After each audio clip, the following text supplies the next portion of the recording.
Good morning friends. GST platform के YouTube channel में आप सभी का स्वागत है। जी हां फ्रेंड्स, अगस्त 2022 से जीएसटीआर 3B का फॉर्मेट जो है वो बदल दिया गया है। आप देख पा रहे हैं मैंने ओपन करा है जुलाई 2022 की जीएसटीआर 3B का फॉर्मेट, जो कि 1 अगस्त 2022 से लाइव कर दिया गया है। इसके अंदर अब आपको एक एडिशनल टेबल 3.1.1 ये इंसर्ट कर दिया गया है और इस टेबल में क्या इंफॉर्मेशन डालनी है और क्या आपको इंपॉर्टेंट चीजें हैं ध्यान रखनी है। जुड़े रहिएगा इस वीडियो के एंड तक ताकि आपको भी जीएसटीआर 3B का यह नया टेबल अच्छे से समझ में आ जाए।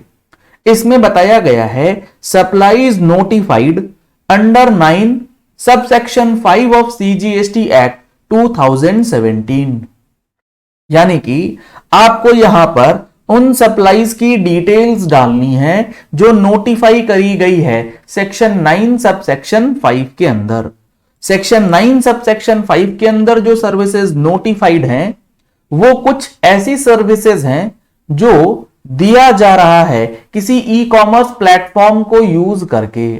जैसे होटल्स है, अगर आपने होटल सर्विसेज प्रोवाइड करनी है और वो होटल सर्विसेज आप प्रोवाइड कर रहे हैं किसी ई कॉमर्स ऑपरेटर को प्लेटफॉर्म यूज करते हुए, जैसे GoIbibo या मेक माई ट्रिप, तो जो होटल ओनर है जब वो अपनी जीएसटीआर 3B भरेगा तो यहां पर आपको टेबल 3.1.1 को ध्यान में रखना जरूरी है। इसका जो सबसे पहला क्लॉज है वो कहता है taxable supplies on which electronic commerce operator pays the tax under subsection 9(5), यानी कि यहां पर जो फिगर भरना है taxable supplies on which electronic commerce operator pays the tax to be furnished by electronic commerce operator. तो 3.1.1 का क्लॉज 1 ये है इलेक्ट्रॉनिक कॉमर्स ऑपरेटर के लिए। आपको यहां पर फिगर डालने की जरूरत नहीं है क्योंकि आपको ध्यान होगा 1 जनवरी 2022 और उससे पहले कुछ चीजें नोटिफाई करी गई जिसमें यह बताया गया कि 9(5) में जो नोटिफाइड सर्विसेज हैं जैसे रेस्टोरेंट सर्विस, ट्रैवलिंग के लिए जो ओला उबेर्स होती हैं, GoIbibo के लिए जो होटल वगैरह होता है, इस सर्विसेज पे टैक्स की लाइबिलिटी कौन पे करेगा? टैक्स की लाइबिलिटी पे करेगा ई कॉमर्स ऑपरेटर। जैसे मान लेते हैं कि एक होटेलियर है ए, इसने होटल की सर्विस दी, अकोमोडेशन की सर्विसेज दी, और वो अकोमोडेशन की सर्विसेज 2 तरीके से दे सकता है। एक तो वो दे सकता है ई कॉमर्स ऑपरेटर के थ्रू, यानी कि उसकी बुकिंग जो आ रही है वो आ रही है GoIbibo या MMT के थ्रू, या फिर एक सर्विसेज आ रही हैं वो directly without the use of E commerce operator, यानी कि डायरेक्ट सर्विसेज भी वो प्रोवाइड करता है।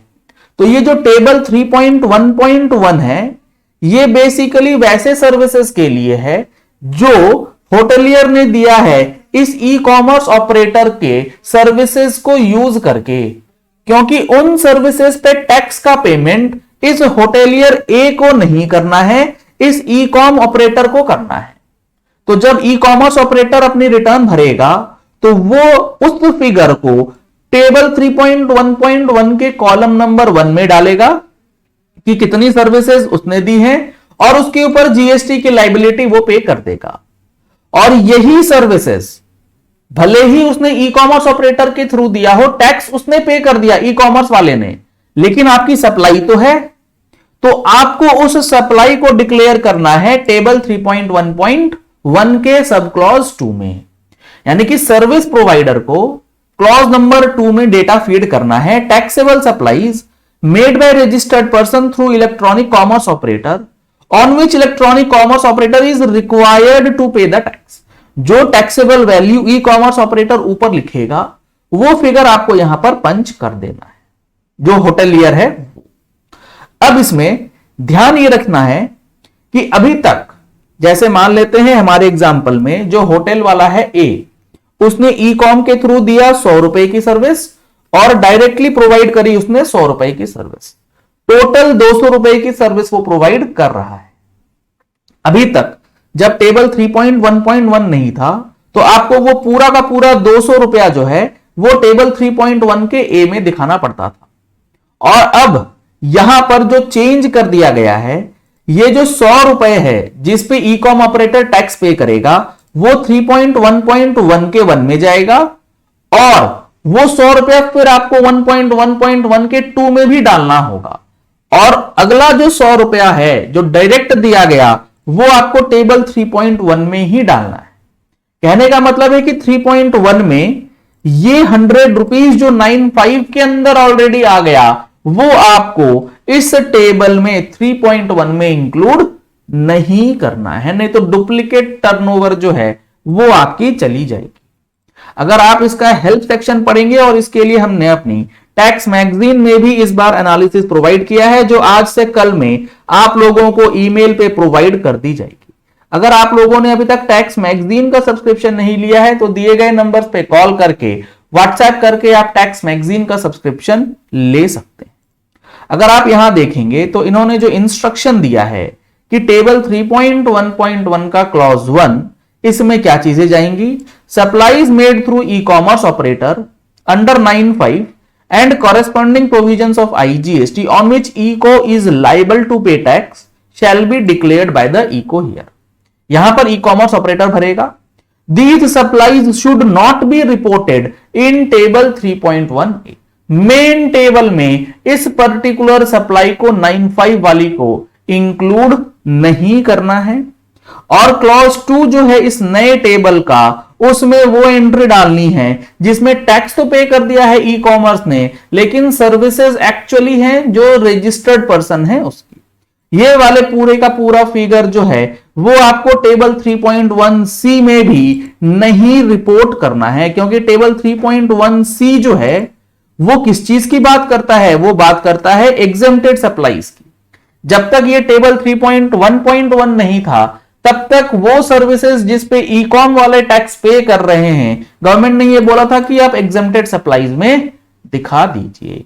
तो अब आपको इस चीज का ध्यान रखना है और नए टेबल को यूज करके ही अपनी GSTR 3B जो है वो फाइल करनी है।